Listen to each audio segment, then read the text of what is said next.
आज मैं 2020 का रखा हूँ, इसमें इंग्लिश हिंदी दोनों है। तो आप लोग अब बोल नहीं पाओगे कि हिंदी में है इंग्लिश में है, ऐसा नहीं कर पाओगे, तो आप लोगों का वो चीज मैंने खत्म कर दिया। तो मैं पीछे से शुरू करता हूँ, लास्ट से देखता हूँ। तो द फॉलोइंग आइडेंटिफाई, आप बताइए कि क्या बोला है। From the following identify those features which are associated with the entire instructional strategies. Guided student practice focus on concept acquisition through question answer series session, presenting the stimulus material in small, easy to take steps, problem based presentation, participatory and collaborative moves stressed। ये आपका 5 आपका statement दी गई है। हिंदी में तो सबको clear है? हिंदी में आप लोग पढ़ लो एक बार। निर्देशित विद्यार्थी अभ्यास प्रश्नोत्तरी सत्रों के माध्यम से अवधारणा अर्जन पर बल, उद्दीपक सामग्री को लघु एवं सरल पदों में प्रस्तुत करना, समस्या आधारित प्रस्तुतिकरण और सहभागी पूर्ण और सहयोगात्मक अभियानों पर बल दिया जाना। बी लग रहा है सर आंसर, केवल A B C. B sir. B सबको लगता है option B? For boy sir. B for boy. ऐसा कोई बी नहीं लगता है?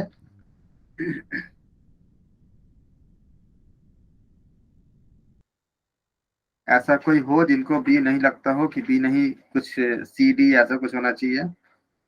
सर एक बार इंग्लिश का भी दिखा दीजिए। इंग्लिश वाला दिखाइए सर।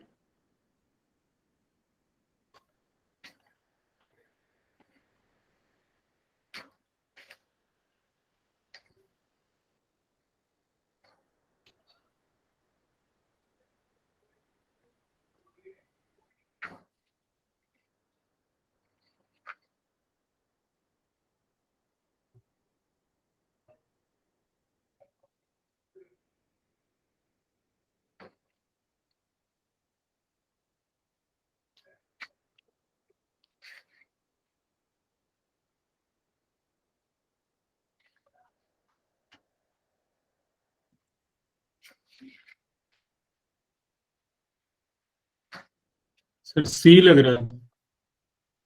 सी लग रहा है आपको? प्लीज। किसी और कुछ लग रहा है?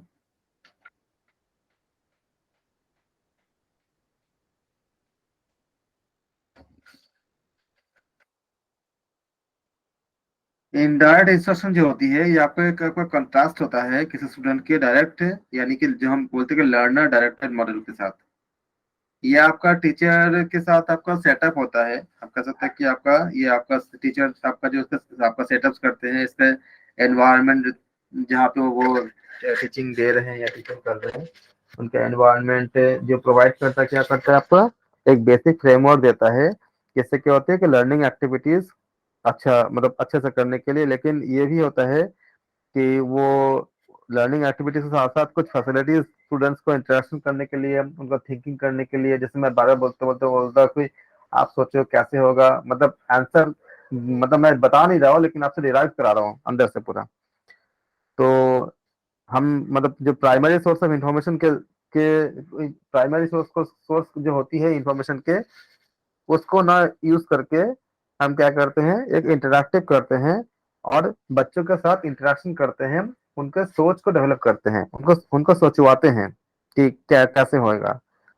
तो ये स्टूडेंट्स क्या हो जाएंगे आपका, एक आपका ये कह सकते हैं कैसे डायरेक्टर ऑफ द लर्निंग, आप कह सकते हैं कि उनके जो छात्र जो विद्यार्थी जो पढ़ाई कर रहे हैं, एक आपका डायरेक्टिव आपका लर्निंग प्रोसेस कहते हैं इसको, कि आपका निर्देशक की तरह, मतलब एक डायरेक्टर की तरह काम करते हैं। इनडायरेक्ट इंस्ट्रक्शन क्या होती है, जनरली आपको एनकरेज करता है। जैसे मैंने बोला कि अच्छा, अभी मैंने क्या बोला, आप लोगों में से और कोई है जो इसका कुछ और सोचते हो? तो मैं डायरेक्टली आंसर नहीं बोल रहा हूँ, मैं इनडायरेक्टली आपको क्या मतलब मोटिवेट कर रहा हूँ कि सोचो और सोचो क्या हो सकता है। तो इनडायरेक्ट इंस्ट्रक्शन जो होती है इसी को कहते हैं। हम डायरेक्ट ये नहीं बोल रहा हूँ कि आप गलत हो या सही हो, मैं बता रहा हूँ कि इनडायरेक्टली कि आप उसको देखो कि और क्या हो सकता है। तो आप जो इस तरह करते हो वो आपको क्या कहलाती है, वो इनडायरेक्ट इनडायरेक्ट इंस्ट्रक्शन कहलाता है। जो करता क्या है, ये आपको एनकरेज करता है हायर लेवल थिंकिंग को। आप जितना सोचे हो वो तो ठीक है, लेकिन उससे बेहतर और सोचो क्या हो सकता है। तो ये आपका जो इंटरेक्शन करके जो हम जो इसको डेवलप कर रहे हैं, इसी को हम कहते हैं इसको, इसका ये मतलब बेनिफिट होता है ये। तो इसके जो फीचर्स ऐसे ऐसे होते हैं कि ये आपका कॉन्सेप्ट पे फोकस करता है आपका क्वेश्चन आंसर के जरिए। जैसे मैंने क्वेश्चन किया कि ये बताओ, और क्या लगता है कि इतना ही सही है, क्या और कुछ हो सकता है? तो मैं डिनाई नहीं कर रहा हूँ, एक्सेप्ट भी नहीं कर रहा हूँ, आपको खाली आपको लॉजिक को डेवलप करने की कोशिश कर रहा हूँ कि आपका जो सोच है उसको और अच्छे से बन जाए। और और इसका फायदा क्या होता है कि इसमें हम क्वेश्चन आंसर के एक सेशन लगाते हैं, रखते हैं, और फिर प्रॉब्लम बेस्ड हम प्रेजेंटेशन करते हैं, और फिर क्या करते हैं आपका पार्टिसिपेटरी के साथ उनका कोलैबोरेटिव भी होता, आपका जो उसको उनका हेल्प भी करते हैं, उनका कोलैबोरेशन भी करते हैं, जिससे उनका जो सही मकसद तक पहुंच जाए। तो आप बताओ कौन से सही होंगे, एबीसीडी में कौन से होंगे? ये होगा सर, ये सर। सर होगा सर। ठीक है, ए। अब देखो ये व्याख्या कितना जरूरी था ना, ये व्याख्या हो जाने से क्या हुआ, आपने खुद ही आंसर दे दिया। और अगर मैं खुद बोल देता कि ऑप्शन ए सही है, तो सही होता क्या? तो वो आपको उतना ग्रोथ कर पाता? नहीं कर पाता है। तो ऑप्शन ए में क्या बोला है आपका, focus on concept acquiring through question answer session. तो ये आपका ये सही हो गया। अब देखो बी, जहां जहां बी अगर सही है, तो जहां पे बी नहीं है उसे काट दो। तो कौन सा काटोगे आप? बी कट गया। फिर क्या होती है आपका गाइडेड स्टूडेंट प्रैक्टिस, ये तो है ही नहीं है guided student practice.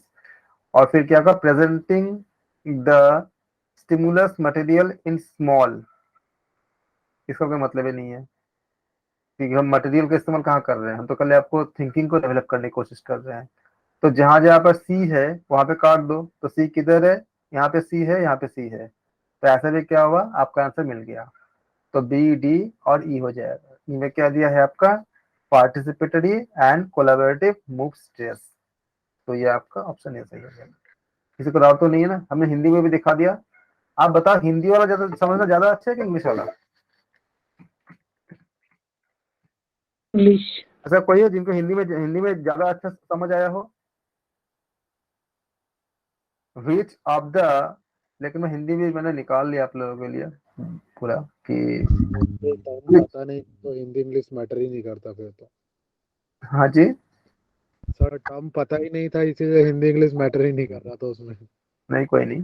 Which of the following, ये सब मैम ने करा दिए थे ना सारा ना, ये सब चीजें, ये तो फर्स्ट यूनिट का ही है। Which of the following assessment produces is conducted during an in-progress teaching learning session? Summative, formative, non-referenced, criterion referenced। Hindi में बोल देता हूं आपको। नवा क्वेश्चन, प्रवर्तमान मतलब चालू होती है, चालू मतलब जो करंट होती है, इसका कई अर्थ निकलती है। तो प्रवर्तमान शिक्षण अधिगम सत्रों के दौरान कौन सी आकलन प्रक्रिया अपनाई जाती है?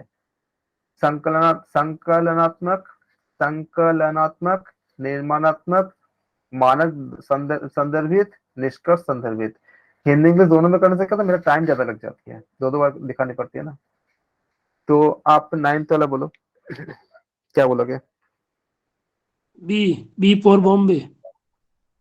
हाँ, फॉर्मेटिव। बिल्कुल, 9th वाला क्या बोला गया, फॉर्मेटिव। क्योंकि ऐसा कोई है जो 9th को फॉर्मेटिव के अलावा कुछ और सोच रहे हो? उनको लगता है कि 9th के फॉर्मेटिव नहीं होना चाहिए, कुछ और होना चाहिए? इन प्रोग्रेस है ना सर ये? हाँ, तो ऐसा तो कोई हो इसलिए जो फॉर्मेटिव। ऐसा जिनको लगता हो कि नहीं 9th में कुछ और होना चाहिए, ऐसे फॉर्मेटिव, फॉर्मेटिव सही है पूरा। कि फर्स्ट टाइम आपने, मैंने बात किया था कि 1967 में आपका मिशेल स्क्रीवेन, उन्होंने आपका यूज किए थे इसको, इस कॉन्सेप्ट को फॉर्मेटिव असेसमेंट के लिए, ताकि आपका जो आपका करिकुलम इवेल्यूशन करने के लिए। और इसके बाद आपका स्टीवन थे जिन्होंने 1991 में इसको डिफाइन किए थे एज ए फॉर्मेटिव असेसमेंट। ये आपका टिपिकली कंडक्टेड ड्यूरिंग, मतलब कंडक्टेड था जबकि आप एक कुछ डेवलपमेंट करते हो या कुछ इंप्रूवमेंट करते हो किसी प्रोग्राम के साथ, या कोई प्रोडक्ट या पर्सन इस तरह के साथ करते हो, तो जब भी इस तरह के आप कंडक्ट करते हो तो यहाँ पे ये काम आता है।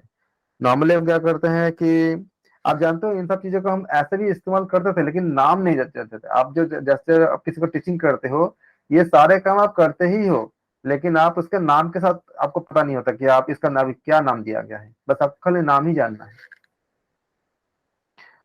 तो ये आप हम इसको एनालिसिस करते हैं, डिफाइन करते हैं, क्लियर करते हैं कि उसका पर्पस ऑफ कंडक्टिंग किसी आपका असेसमेंट के लिए क्या जरूरत है। जैसे मैंने अभी आपका उपनिषद का किया मैंने, तो पहले हमने देखा कि हमें हमें बच्चे को कहाँ तक लेके जाना है। नॉलेज तो देना ही है, उसका जो उपनिषद का जो मेन चीजें वो तो बतानी है, लेकिन साथ साथ हमें एग्जाम को भी हमें करनी है। तो हमें किस तरह के क्वेश्चंस को हमें कलेक्ट करना चाहिए, इसके ऊपर हमें एक रिसर्च मतलब करने की जरूरत पड़ी। इस तरह से हम चीजों को हम देखते हैं इसको, ताकि हमारा सारा मोटो जो है पूरी हो जाए, नॉलेज का भी, ज्ञान का भी, अपने जीवन में भी उतारने का भी, और साथ साथ एग्जाम्स का भी। तो इसको हम कहते हैं इसको फॉर्मेटिव असेसमेंट। आपका ऑप्शन डी सही है, बिल्कुल। 10th क्या है? Given below are two statements, the use of ICT in organizing teaching learning programs in the universities has the potential to optimize learning outcomes. Statement 1. Statement 2 क्या बोलता है? Formative assessment provides support to enhancing the quality of teaching and learning sessions. अब आपको ए सब sir, ये जो बात दोनों जो बातें बताई गई है इसका आधार पे बतानी होगी। ए सर, दोनों करेक्ट है। ये आंसर होना करेक्ट चाहिए। सर। एक बार हिंदी में बोल देता हूँ। विश्वविद्यालय में शिक्षण अधिगम कार्यक्रमों का आयोजन करने में आईसीटी का प्रयोग अधिगम परिणामों को इष्टतम बनाने की क्षमता है। निर्माणात्मक आकलन शिक्षण अधिगम सत्रों की गुणवत्ता बढ़ाने में सहायता प्रदान करता है।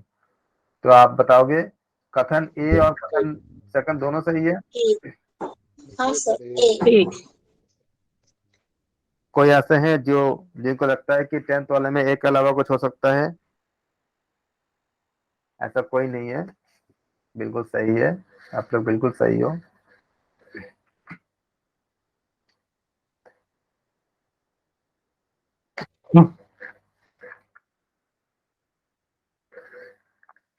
Identify sampling procedure in which identify sampling procedure in which units are chosen, giving an equal and independent chance. Quota sampling procedure पहला है, दूसरा है आपका स्ट्रेटिफाइड सैम्पलिंग प्रोसीजर, तीसरा है डायमेंशनल सैम्पलिंग प्रोसीजर, चौथा है random sampling procedure, systematic sampling procedure. फिर आपको डी, चार random sampling. D sir, random sampling. इसको हिंदी में भी एक बार बोलता हूँ इन लोगों को। अब तो अपन हिंदी वाले को दिक्कत नहीं है, आपका अगर इधर गया हिंदी 11th तक। प्रतिचयन प्रक्रिया को चिन्हित कीजिए जिसमें यह आपका 2020 का पेपर है, ये जब कर रहे पेपर, ये 2020 का पेपर है।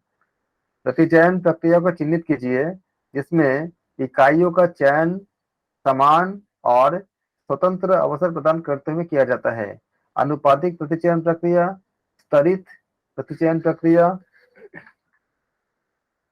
विमात्मक प्रतिचयन प्रक्रिया, यादृच्छिक प्रतिचयन प्रक्रिया, व्यवस्थित प्रतिचयन प्रक्रिया। जिन लोगों ने हिंदी में अगर किए हैं तो उनको याद आ गया होगा सब चीजें। अब आप इंग्लिश को देखकर ही बताइए, ऑप्शन क्या तो नाम बोलेंगे, आप कौन सा लेंगे? D sir, random sampling. आपको लगता है डी आपका रैंडम सैम्पलिंग सही है? ऐसा कोई है जिनको लगता है कि नहीं सही नहीं है? सर रैंडम सैम्पलिंग तो हाँ ठीक है, लेकिन यहाँ पे दूसरे ऑप्शन है ना, और सर, रैंडम तो अचानक टाइम पे होता है ना सर, ये होता है क्या इक्वल एंड इंडिपेंडेंट? कैसे होगा सर? इक्वल नहीं होगा ना, रैंडम चूज करते हैं तो थोड़ा कंफ्यूजन है। रैंडम सैम्पलिंग अगर हम बात करेंगे तो ये आपका ये एक आपका कह सकते हैं कि आपका प्रायिकता का मतलब एक प्रतिचयन का प्योर प्योर प्योर फॉर्म होता है। जैसे आपने आपने एक डाइस फेंका, तो डाइस में क्या होती है कि डाइस में क्या आएगा नहीं पता है आपको, आपने एक टॉस किया तो हेड आएगा टेल आएगा नहीं पता आपको, तो ये एक बार हेड आ सकता है, अगले बार हेड आ भी सकता है या नहीं भी आ सकता है, इसको हम रैंडम कहते हैं।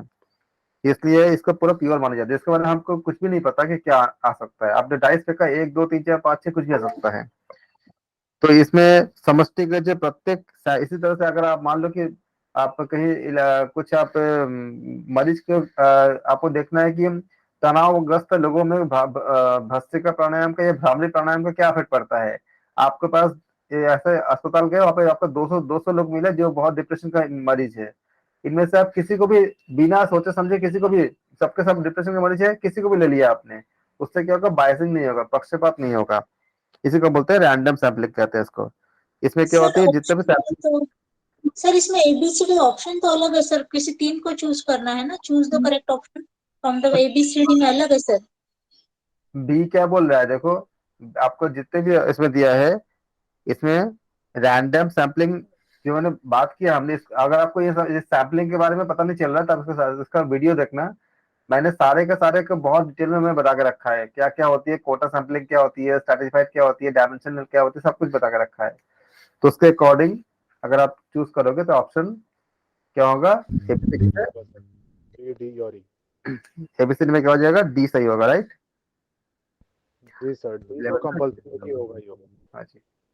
बाकी आप लोगों को ये इसको समझने के लिए, जानने के लिए आपको सारे सैम्पलिंग अच्छे से आना चाहिए। अगर आपको नहीं आ रहा है तो इसका संबंधित वीडियो देखिए, मैंने बहुत अच्छे से एग्जांपल के साथ बहुत मतलब डिटेल में सबको समझा के रखा है इसको। फिर भी कोई डाउट होता है तो आप मुझे व्हाट्सएप में मैसेज कीजिए, तो मैं आपका इंडिविजुअली जब मेरे पास थोड़ा थोड़ा समय रहेगा मैं आपको कॉल पे समझा दूंगा अगर किसी को नहीं आ रहा है तो। लेकिन पहले सर वीडियो वीडियो देखिए। की लिंक कहाँ से मिलेगी सर वीडियो की? अब व्हाट्सएप में मैसेज कीजिए, सर आपको भेज देंगे सारे। कम से कम इसके, हाँ इसके ऊपर हमने मेरे ख्याल से शायद 22-23 वीडियो अलग से मैंने बना के रखा था यूट्यूब पे, उससे ज्यादा ही होगा शायद। Thank you so much. इसके बाद जो है हम अगले क्लास में हम कोशिश करेंगे। मैं खाली आप लोग फर्स्ट पेपर को करते रहो, क्योंकि फर्स्ट पेपर में आप छोड़ के आगे नहीं बढ़ सकते, उसको आपको करके ही जाना पड़ेंगे। इसलिए आप मैं इसको, ये 2020 का पेपर है और इस 5 इयर्स को, मतलब 22 21 20 19 ऐसे 5-6 साल का पेपर हम पूरा कराएंगे, ताकि आप लोग पता चले कि आपका रिसेंटली कैसे सब चेंजेस आई है, कैसे कैसे क्वेश्चन पूछे गए हैं। और कल सुबह आप लोग मैक्सिमम ज्वाइन कीजिए 8 से लेकर 9:30 तक। देखो रिकॉर्डिंग देखना और लाइव क्लास में बहुत अंतर पड़ता है। अभी जो उन्होंने बात कर लिया, आप लोगों ने भी कनेक्शन इंटरेक्शन किया, तो उसका वैल्यू अलग होती है। जो देखो लोग रिकॉर्डिंग देखेंगे तो उन लोगों को कुछ वो नहीं, मतलब काफी अंतर पड़ जाता है। वो खाली ऐसे सुनते हैं, तो आप जब इंटरेक्शन करते हैं तो उसका ज्यादा वैल्यू होती है। अब मुझे एक्स्ट्रा क्लास लेना बहुत मजबूरी है, नहीं तो हम सिलेबस खत्म नहीं कर पाएंगे। खत्म करने के बाद भी मुझे रिवीजन कराने होंगे और भी बहुत कुछ कराने पड़ेंगे, तो टाइम नहीं मिल पाएगा। और नहीं पता कब एग्जाम हो जाए, अगर हो सकता है मार्च में हो जाए, क्योंकि अभी तक कुछ वो नहीं होता है। फैब में या मार्च में अगर होंगे तो फिर टाइम नहीं, ज्यादा नहीं है। इसलिए अगर मुझे भी बहुत सा काम छोड़ कर आना पड़ रहा है आप लोगों के पास, मेरे भी पूरा दिन क्लास रहती है, तो मैं किसी क्लास को मतलब बंद करके, उनको स्किप करके तब मुझे आपका क्लास लेना पड़ रहा है। तो इसलिए आप लोग भी आइए 8 बजे सुबह, कल हम करेंगे यूनिट 10 करेंगे। तो आप लोग ऐसे मतलब दिक्कत नहीं होगी, सब जान जाएंगे। जैसे आपने उपनिषद को जैसे आप जान रहे हो, वैसे उसको भी जानोगे। यूनिट 10 को खत्म नहीं होगा, बहुत बड़ी यूनिट है, लेकिन शुरू करेंगे कल। धन्यवाद, थैंक यू सो मच। धन्यवाद sir. Thank you, sir, very much. Sir ये क्वेश्चंस भेज देंगे। क्वेश्चन मैंने नहीं भेजूंगा, मैं आपको, आप लोग खुद लिखने पड़ेंगे। एक लाइन, एक लाइन में लिखिए, आप वीडियो सर देखिए, आप आंसर नहीं भेजिएगा, सिर्फ क्वेश्चन भेज दीजिएगा। क्वेश्चन आपको लिखना। मैं ऐसे नहीं भेजूंगा, पता है उसमें कुछ फायदा नहीं होता। आप लोग लिखो, मैं, आप बोलोगे मैं दोबारा करा दूंगा इसको, ये कर सकता हूँ, लेकिन मैं क्वेश्चन में भेजूंगा। आप लोग लिखो, कॉपी पेन लो और लिखो। लिखना बहुत जरूरी है, आप लोग की आदत बहुत गंदी हो गई है। मैं भी, हम लोग भी ऐसे लिख के करते थे। अगले बार बोलो